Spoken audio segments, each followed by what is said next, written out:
Welcome to Powerful Ideas Inspire Change Behind the Scenes at TED featuring Whitney Pennington Rodgers. Whitney Pennington Rodgers is an award-winning journalist, filmmaker, and the Current Affairs Curator at TED, where she curates and interviews speakers who address the most urgent topics of the moment. Prior to this role, Whitney was a video journalist at NBC News, producing for NBC's primetime news magazines, Dateline, where she earned a DuPont-Columbia Award and a News and Documentary Emmy for her contributions to the Cosby Accusers Speak, an extensive group interview with 27 of the women who accused entertainer Bill Cosby of sexual misconduct. And in addition to being a Rutgers alum, she is also a member of the IWL Advisory Board, where she works to support IWL programs like this one. So please join me in welcoming Whitney. Thank you so much, Nishi, and it's so good to be here. It's so nice to see all of you. I'm really excited to have this chat. As Nishi mentioned, I am a Rutgers graduate, but also in addition to being an IWL board member, I started with the IWL as a leadership scholar back when I was a student, and was also really proud to have been part of this program as a mentor for a few years. And so this is really meaningful for me to be here and chatting in this way. Mentoring has had such a profound impact on my career. I truly think there's no better way for us to grow than to learn from others. So I'm so excited to get to share with all of you and to learn from all of you. I hope this will be a more casual conversation. I'll share some remarks at the top, but I'd love to have this be more of a conversation than anything. So hopefully we'll have a chance to talk throughout. But before jumping in, I also wanted to speak to something that you mentioned, Nishi, which is, of course, making space for, how all of us may be feeling, a lot of us may be feeling right now in this moment. The results of the election are really all that I can think about. And I know that I'm not alone in that.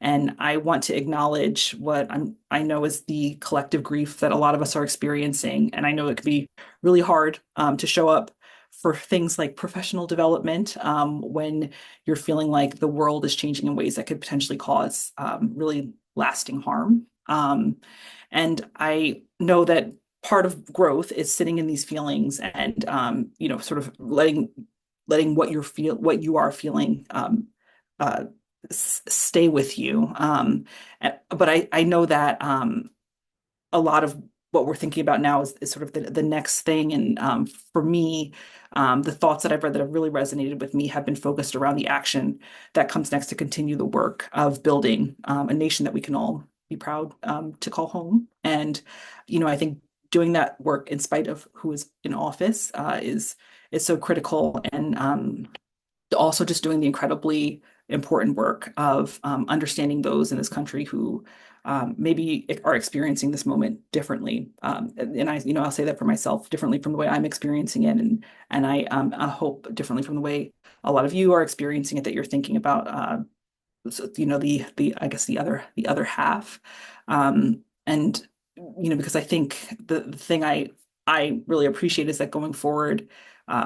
As a country will be so much harder and more painful and maybe even impossible if we don't go together in some way. And so yesterday I really felt like a puddle. But today my head is really focused in the space of trying to learn more about our neighbors and be curious about who they are and what motivates them, and really trying to think about what is the path forward here, which I think ties really well with today's conversation. The event, as Nishi said, is called Powerful Ideas to Inspire Change.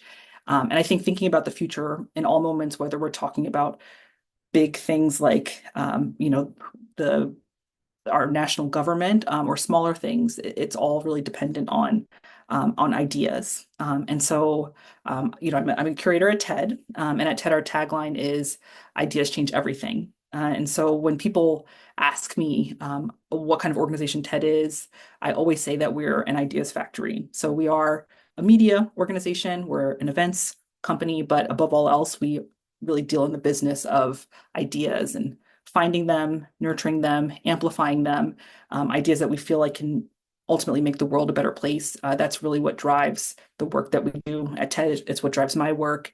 And I honestly think that there's nothing more important than being the caretaker of an idea. These are all of our most prized possessions. They're our most precious possessions. And I think that it's work that all of us are doing, whether we realize it or not, and should be really thoughtful about how we think about the ideas that we're bringing out into the world and how we develop them. So I'd love to talk with you a little bit about how I think about the development of ideas. But before doing that, just I'm would love to start by sharing a little bit about how I got into this work. So my background is in journalism. I was a student at Rutgers, as Nishi mentioned, and I studied journalism in undergrad there. Initially, my focus was on print because I loved writing, and then while I was a student, I ended up interning at ABC News at 2020, and immediately fell in love with just the way you can tell stories through video, and specifically through this sort of long form unraveling of a story where you have a chance to get to know characters and get to know people and sort of through these in-depth conversations and sort of insights into their lives. And so swiftly changed my focus to decide I wanted to go into the video space. During my senior year, I signed up to be involved in Teach for America. And so I taught briefly for fourth grade English. And that experience in Newark, actually, so I didn't go very far, but I was here in New Jersey. And that experience was something that also played such a big role in thinking about the kinds of stories that I cared about and the types of stories that even to this day still influences the way that I think about the work that I do and the kinds of voices I want to amplify. And so I took that experience and always knew that I would find myself back in the journalism space. I worked for a little bit in for a local production company that produced programming for public affairs programming for our local PBS station. And then I went over to UC Berkeley's Graduate School of Journalism and focused in documentary film production and developed a film while I was there about also focus in education about recruitment of non-Black students at historically Black colleges, and spent some time focusing on students at Texas Southern University and was in Houston for a while to develop that documentary. And then moved on over to NBC News, and I sort of bounced around NBC for many years. I was at the Today Show for some time. I was at Nightly News. I ultimately found myself at Dateline, which is where I spent the last couple years, primetime news programs, and was really fortunate to be able to work on stories that covered a lot of the issues that really did matter to me, focused in education and also thinking about women's issues, thinking about issues related to poverty, and I did stories on gun violence and things that just really were meaningful to me in ways that I felt like could tell these stories in ways that could ultimately influence change. And then after some time at NBC, I was looking for something new, and I was, looking for other opportunities out there. And at that moment, TED was also thinking about how they could bring more sort of a more news sensibility to the work that we do. We're not a news organization, but we know that people come to TED looking for us to share information that is factual and accurate, that they can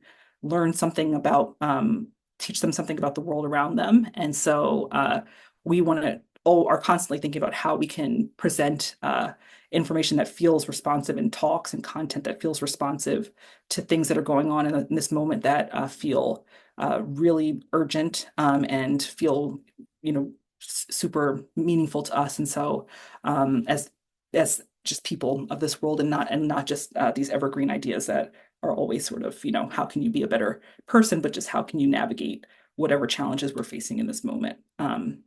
And so that's sort of my trajectory in a nutshell that's brought me to where I am. But I think the thing that's that I, always come back to, and I feel like as I reflect on it and sort of connecting it to what we're talking about today, is that I feel like every part of my career has been sort of driven by by sharing ideas and driven by thinking about how those ideas can actually bring about change, whether it was you know teaching through Teach for America, that sort of remains this bold experiment in how we can approach education in a different way. And I think being part of that idea and contributing to that, and pushing this forward, that there are people who maybe are not steeped in the space of education, but that they can contribute something early in their careers and then take what they've learned and have that influence the work that they do elsewhere, whether they go into journalism as I did, or medicine, or some other space entirely. I feel like has been is a huge thing that drives me. And then obviously journalism itself is all about putting stories that are ideas out into the world, so people can rethink the way that they look at their lives and approach what they do. I think, a really big part of developing ideas is being able to communicate them. And in my work, this, of course, like culminates in the finished product that everyone gets to see, a TED talk on stage, or in my, days as a journalist, because I still think of myself as a journalist, but I'm working in sort of a journalism adjacent space right now. But or a news package, those are of course ideas. But even before getting to that place, you have to be able to paint the picture of this idea for yourself, to sort of see what that idea might look like, and then of course have to pitch that idea to others, which you do again and again and again throughout the life cycle of an idea. And this, of course, is something that all of us have to do, whether we work in media or some other space, whether we're journalists or something else, that we're constantly having to come up with new ideas for how we might tackle the work that we're doing, do it in ways that feels like innovative and fresh, and add something new and exciting to our spaces, so that we can advance things and affect change in some way, big or small. And then we're constantly having to pitch these ideas to other people, so that you get buy-in, so that those ideas can see the light of day. And so I think some of the practices that I've learned that I think could be helpful, and as we're all thinking about ideas and how we might be able to pitch them, I feel like there are really four things that I continue to come back to again and again, that I'd love to share with you now. And so the first thing, I think, in pitching ideas in a way that's really compelling and impactful, is to be able to initially identify the problem that the idea is solving. And so, I think any idea is the most valuable ideas are helpful when there is something that they're looking to improve. So, I think ideas don't necessarily exist just for the sake of existing. They exist because they are meant to make some impact out there. And so when you're developing an idea, like being really clear for yourself on like what exactly is the thing that I think this idea is going to improve, how is this going to measurably make people's lives better, whether that's just your own life, is the first step.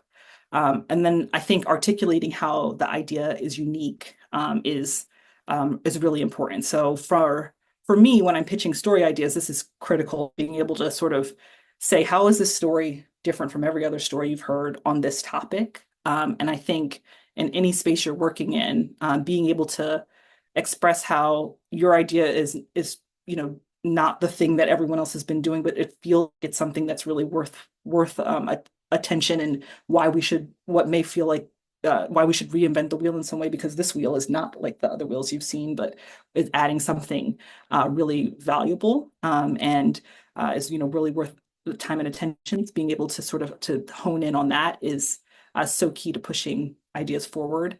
And then of course, being really clear on how that idea is executed, and in part of articulating the uniqueness of the idea, just what does it actually look like when you get down to the soup to nuts of it. And I feel like that is sort of tied into this, being able to identify the problem you're solving, and then how would this idea actually work to solve it? What's each part that needs to happen, and then finally is being able to communicate the expectations from stakeholders when you put this idea out there. And I think from a storytelling perspective, this is and a call to action, if if you will. It's sort of the reason why you're listening. When we put talks together, when I curate talks or curate a conversation, I'm always thinking about what is the big takeaway for the person who's listening.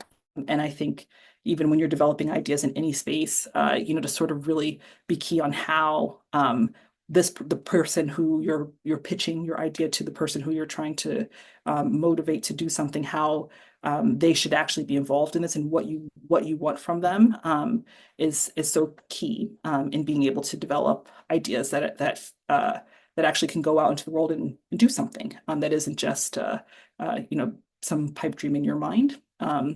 And I really think that this approach can be applied across all spaces, all disciplines, but also within a discipline. When you think about your day-to-day, it can be applied to literally everything you do.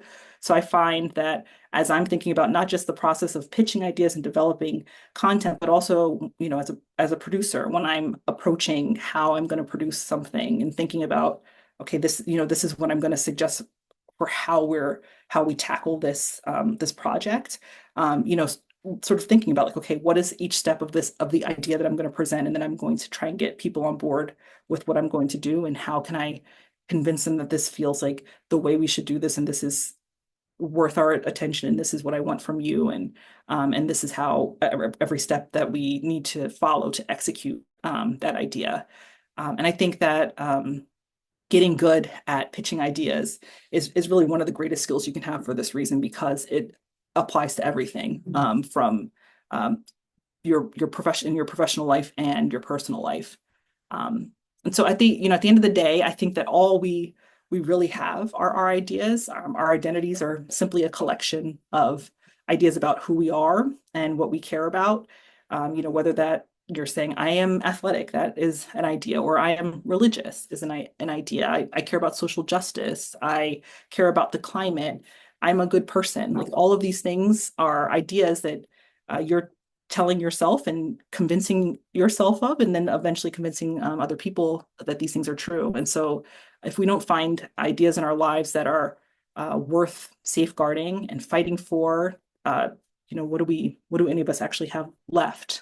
So I really encourage all of you to think about the ideas that fuel your life, not just your work life, but your life.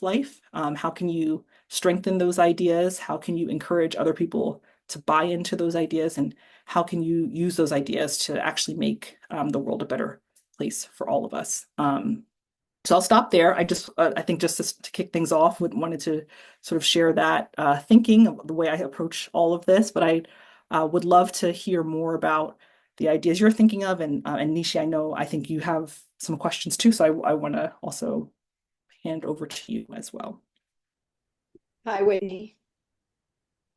It's Hi. Rebecca. Oh, hi, Rebecca. And I can't see all the. I just have a question. Oh, there we are. We go. I have a question. You made a really interesting statement when you said you have to know how to pitch an idea, and it's a skill that you use in all areas of your life, which I agree with. And I'm wondering how you, as a professional, how do you know when you see a really exciting idea? What are the components of that idea that you are just like, yes, this is it. I want this person to continue with their work. Yeah, I mean, so thank you, Rebecca, and I see you now, so it's very nice to see you. I think one of the first things that I'm always looking for is thinking about the how far-reaching an idea is. So our content that we curate is globally is for a global audience, and globally is globally viewed. And we always curate our content with the intent that any person can watch it and access it. So if whether it's like an idea focused around space, right? That even if you're not an astrophysicist, you'll be able to sort of listen to this, get something from it, and maybe even apply something to your own life. So I think the ideas that we feel like are biggest and most worth amplifying feel like they can be applicable to really anyone. And and even if it is something that feels, really niche in some way, to think about why people who are not, um, uh, in that space or thinking about that specific issue, like why this would be something that would impact them beyond that. So an example of that is like recently, I curated a talk with the Venezuelan opposition leader who came to speak about, very timely, like the importance of supporting democracy and the growth of autocracies worldwide. And a big part of developing that talk with him was how can we make people who are not necessarily living in autocratic nations care about this issue, or people who are not necessarily tapped into what's going on in Venezuela, why, make them care about what's happening here. And so I think the ideas that the idea that I feel like can resonate with people beyond just what the speaker's lived experience or what the speaker is focused on, those are the ideas that I'm always really drawn to. And then I guess the second thing I would say, which I think speaks to what I was mentioning around like the tips for how you can develop ideas that feel really impactful in your own life, is really just this the uniqueness of it, and ideas that feel really novel. So I think when people think about TED Talks, they often think that here are some talks that are going to offer me like tips on how I can live a better life. And so we get pitched a lot from sort of life coaches who are like, these are the tips to living a happy life. And and we have lots of talks every year we curate about how you can live a happy life. But oftentimes we see that the pitches we're getting, they feel there's just an element of sameness to them, where there's not something that feels like this is really looking at this issue or this idea from a completely different angle, or turned it on its head, or I think approaches it from a way that just maybe is surprising. And I think that I'm often finding that as I'm thinking now, from doing this work of looking for good ideas, when I think about ideas for myself, I'm like, okay, well, this is it's like the easiest way to this solution, but what might be the thing that I'm not thinking about, or how could I approach this in a way that might feel like it is a little more, maybe more daring, or feels a little more exciting in some way. Thank you so much. Sure. Thank you for that question. I mean, Whitney, I have a question. I really enjoyed everything that you shared. Thank you so much. I was actively taking notes and was so impressed by how you're communicating complex things quite simply. And maybe that's how that kind of shows off your expertise in simplifying and amplifying ideas, right? That's really critical. So you talked about the importance of unique ideas. And I was curious, when something's unique, obviously it's distinctive. And how do you recommend people develop confidence in their ideas? Hmm. Yeah, yeah. I mean, it's honestly, I feel like the confidence element is so it's prevalent with all speakers. I'm always surprised by people who, I look at it and I think, oh, you're at the top of your field, and you are someone everyone would want to hear from about this thing that you're presenting, and that there's always these feelings of imposter syndrome and that sort of thing, where people, I think, often feel like even if this something feels meaningful to them, it's hard to have that sense of that confidence to be able to deliver it in a way that feels powerful. And I honestly think that a big part of that is the people it starts internally. I guess you developing confidence around it, but I think the people around you, from a TED perspective, I often say to speakers who I invite that who express these sort of feelings of uncertainty around like whether or not they're the right person to share an idea, or they don't feel confident when they step on stage, that we've reached out to you because you are an expert in the space, and you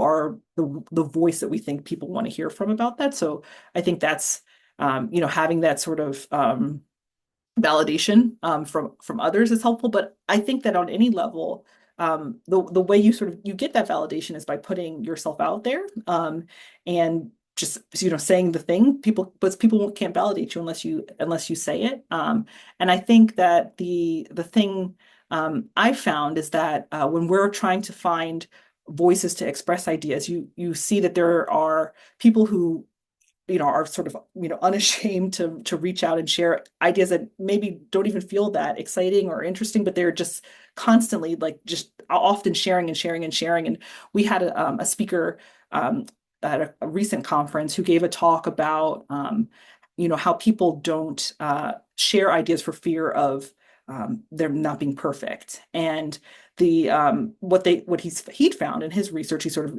he's looked into the space, is that people who share all of their ideas and find that, maybe some of them end up being successful, end up having more success than people who, wait until their ideas are perfect. And that he thinks that we're living in a culture where people are often afraid to share things until it is perfect, and that's holding us back. And he, listed names like Mozart was one of the big ones where he, had through his work had found that Mozart had shared so many created so much, I guess, bad music, you could say, but the things that we remember are, the classics, and it's because he shared so much that you were able to have this, catalog that is memorable and leaves a lasting impression. So I guess the long way of answering your question, that I think the way to find confidence in sharing ideas is to maybe just share them without fear of failure, and share them often. And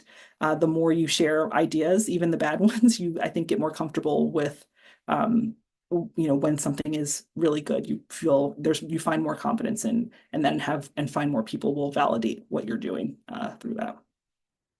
Thank you so much. Great answer. Thank you for that question. I think you briefly mentioned how mentorship has been super important for you in your journey. I'm just curious if you could talk more about what that's looked like for you, maybe how you've sought them out and how you've retained those relationships, and how they may have supported you. Yeah, I mean, I think so I've been really fortunate to have been involved in lots of different programs or initiatives where there are sort of formalized mentoring relationships. And I think that those programs are not actually even those spaces where I end up having the mentors that have made the greatest impact in my life, or where I've maintained the longest relationships, but I think have helped familiarize me with what it means to be a mentee or a mentor, and get me comfortable with that.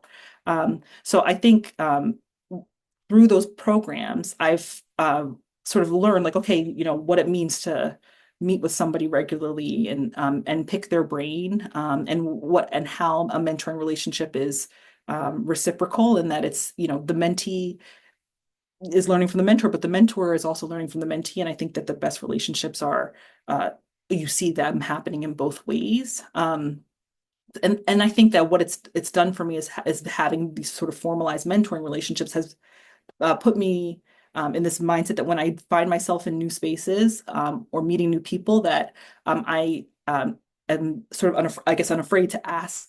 And a lot of the relationships that I think of as mentoring relationships aren't even, formal relationships where I've come to someone and said, like, I would like you to be my mentor, but instead I, find opportunities to connect with them often, reach out often, ask for feedback often, share my thinking with them, and just, find opportunities to work with them on projects that, even in ways that I think maybe I feel like this is just a way for me to learn, that it's not necessarily a way that I'm showcasing what I think are my greatest skills, but it's a way for me to spend time with somebody who I think is doing something great, and watch them, and get to connect with them.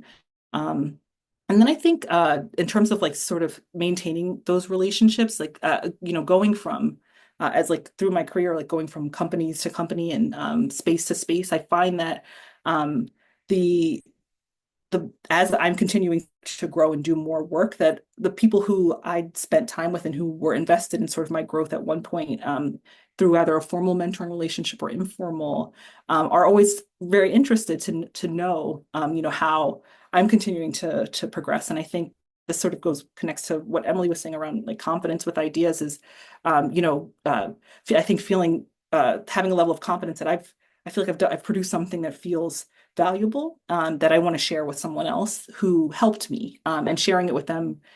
It's like we worked on this project together, and it influenced this thing that I'm doing now, and I thought you'd be interested to know.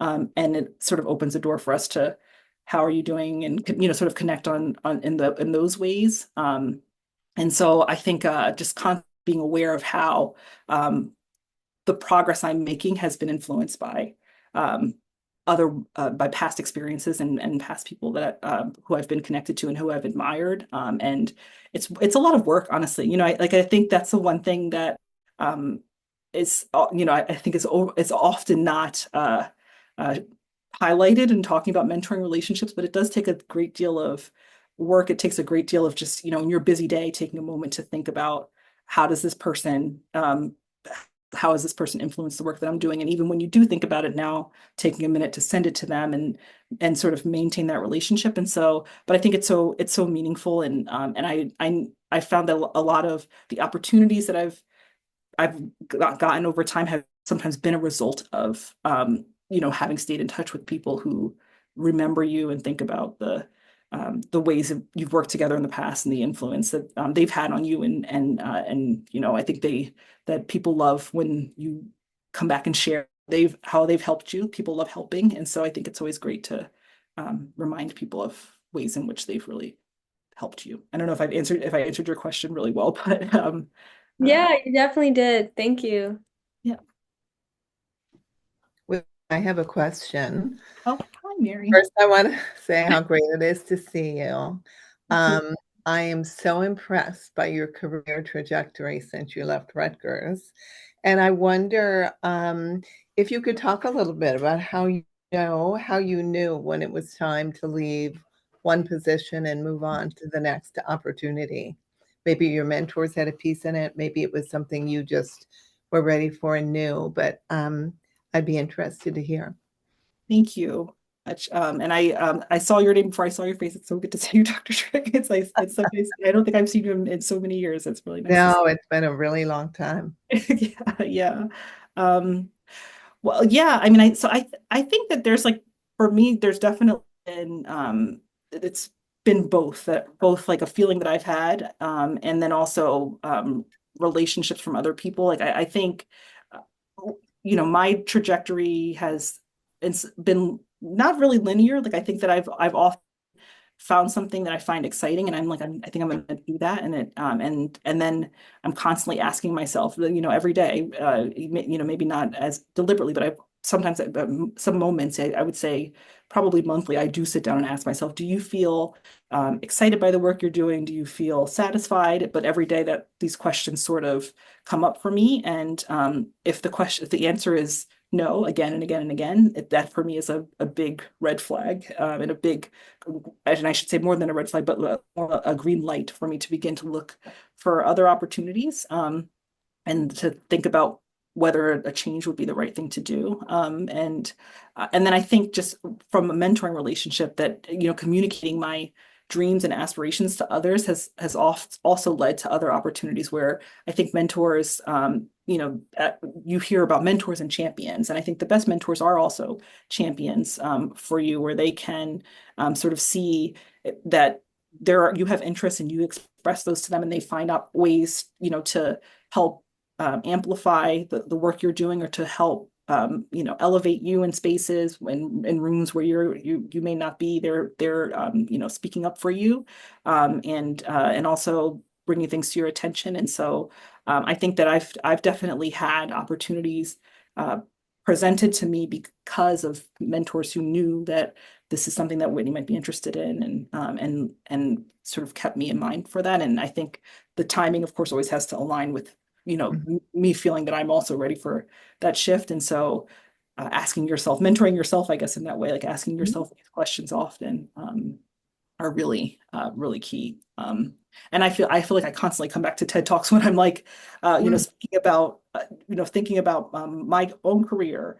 But there's a talk that I just curated actually with a speaker her name's Kat Cole. She's the head of AG1, and she's had an incredible career and has this rule called the hotshot rule, where when she's thinking about challenges in her life, she thinks about somebody who she admires and how they might tackle this issue or that challenge, and is constantly sort of self-mentoring through this. And I think that without using what she's called the hotshot rule, I think I've practiced something similar in my life where I'm constantly, thinking about wherever I am, like how do I feel someone else who I admire, whether they are a formal mentor or not, would tackle this, and then how do I feel in terms of the kind of growth that I could have in my career, the growth that I'd want. How do I feel if I feel dissatisfied? How do I think someone else might approach that?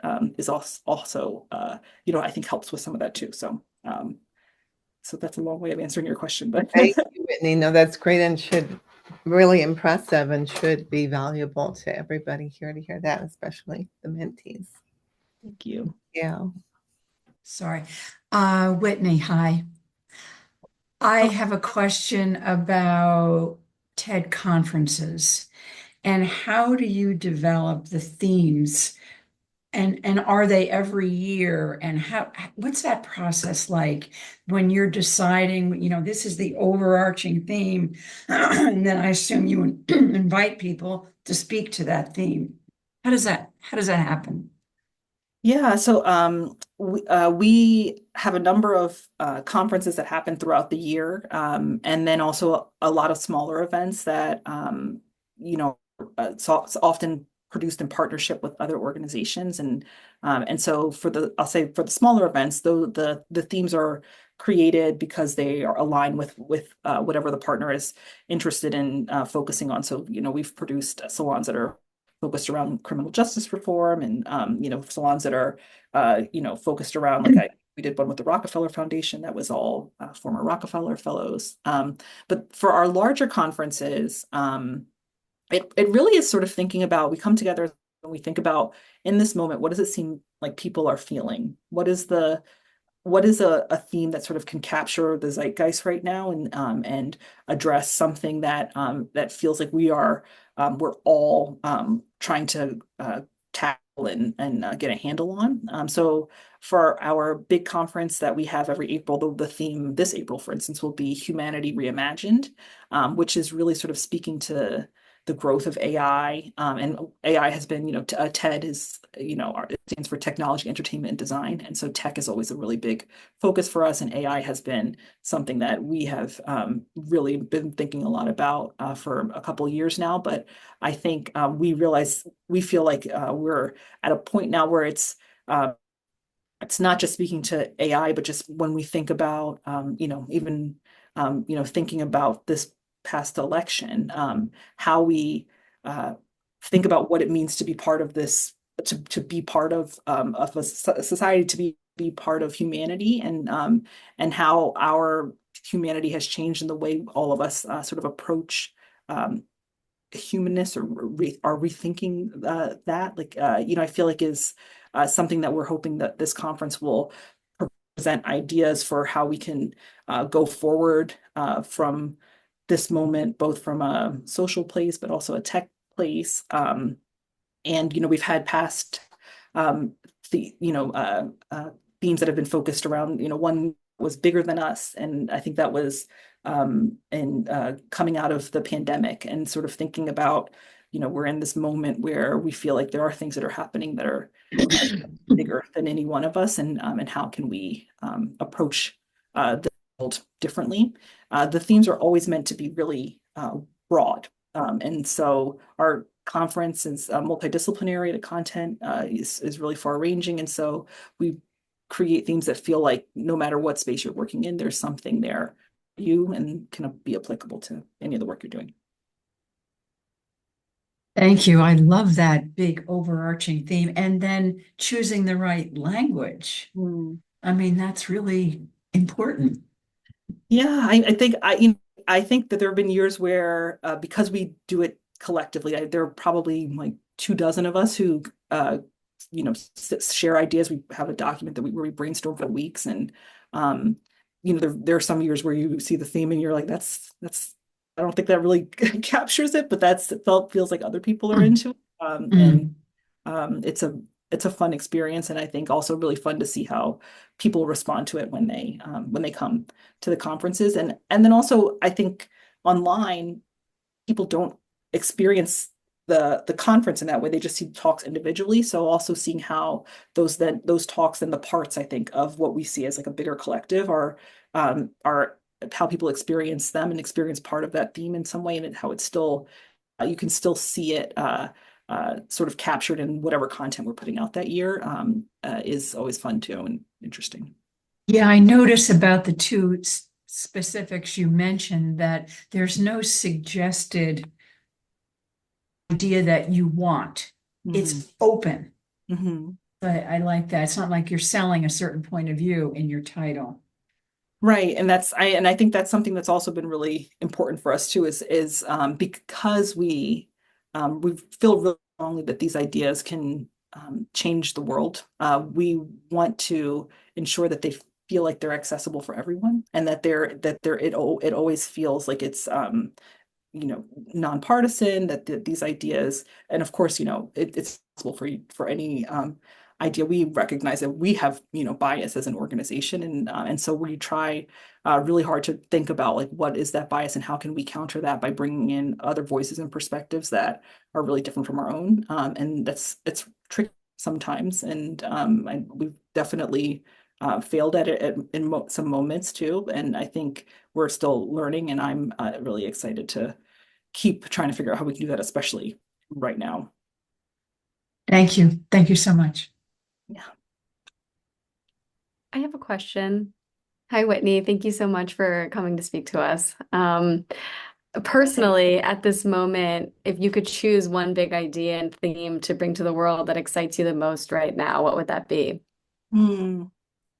That's a great question. Yeah, I mean, I think so. There's an idea. There's an idea called radical empathy, right? Which was is an idea that's focused, and I actually am I cannot think of the name of the woman who developed the idea, who coined the phrase, and I will check that actually before the end because I do want to give her credit for this. But the term radical empathy, that in the way that she'd imagined it, is meant for people to think about the experiences of others, specifically focused from a place of race. How can you understand the experience of someone who might have different lived experience through their racial identity, and how can that then influence the way that you tackle the world, and and think about all the choices you make. And I actually I feel like there's so much more opportunity there beyond just that focus. And I'm such a I feel like a big proponent of how we can bring ideas out that suggest radical empathy in different ways. So I think related to this moment we're in right now, how can we, and sort of speaking to what I was talking about at the very top of this, thinking about how to empathize with people who you may look at and feel threatened by them, or think that they're dangerous in some way, and sort of understanding that all of us are people, and we all have the same desires, and we want to be seen, and we want to be loved, and we want to be safe, and sort of empathizing with people who you may even see as, I think, yes, Russ, I think it's Terry Gibbons. I think you're right, Rebecca. How can you really empathize with those experiences, so that when you move through the world, you're moving from a place of love, and really focused on progress. And I think that there's not enough of that. I feel like we are in this moment where people just really struggle to empathize with folks who they see as threatening, and maybe rightfully so. Maybe I think though that the only way we can really see progress and find a way to progress is by being able to see each other's humanity at sort of the sort of base level, and just sort of understand each other beyond whatever issues divide us. So I think that if in talks that sort of find ways for us to do this well are so desperately needed, and those are talks that I'm always really excited to figure out how we can amplify. Thank you. That's insightful, and I think you hit the nail on the head with exactly with what we're going through now. It's hard to be on social media right now to see everything, and approaching it with empathy is important. So thank you for that. Thank you. I feel like it's something I really struggle with. And I think in this moment, once we all, it's all, obviously this is very fresh for everybody. I think once we're past the point of like the initial blow, being able to sort of think in that space feels like the most valuable and productive way to approach all of this. Yeah. Yeah. There is a question in the chat, and I think it's a good one to round out the evening. What's your favorite TED Talk that you have done? Like, what's the coolest person you've seen or the coolest idea you've seen? So, it is a great question. And it's actually one that I always try not to answer because I feel like when you work on these talks, we look at it as such a collaborative experience. And when I see them out in the world, I'm like, these are my babies now out there. The talks and the speakers in some ways who've worked so hard to put these really great ideas out there that I hate to. I never like I hate to pick favorites, but I also really genuinely it's hard for me to do it because I think there's just so many great ones. So it's sort of unsatisfying, but I'm like I'm not going to really give an answer. But I will say, so if you are asking that because you're thinking, well, what are some talks that I should look at, and what's worth some my time. We've recently put lots of energy into curating this sort of these special lists for people based on their interests. And so if you sign up for our newsletter, there will be lots of questions that sort of ask about what the kinds of things that you'd like, and then we will track some of the kind of talks that you've watched to suggest talks to you, both that we curate for TED, and then there are thousands of TEDx talks that happen every year independently from us, are amazing, and we'll send you a list of talks every week that you might love. So I encourage people to do that, and then every day, if you go to TED.com, at the very top are the talks that we think are new talks that are really worth your attention. So there's always something exciting there that and again ranges the gamut from science talks to talks on tech to talks on approaching like social justice issues and all of that. That is really good to know, and thank you for sharing. And thank you for your time tonight and for providing all these insights on your journey and about TED and the tips you gave on mentoring. It was, I think, a much needed conversation at this time. And thank you to the audience for being here, taking time out of your evening, participating and asking the questions. And I hope everyone has a really great evening.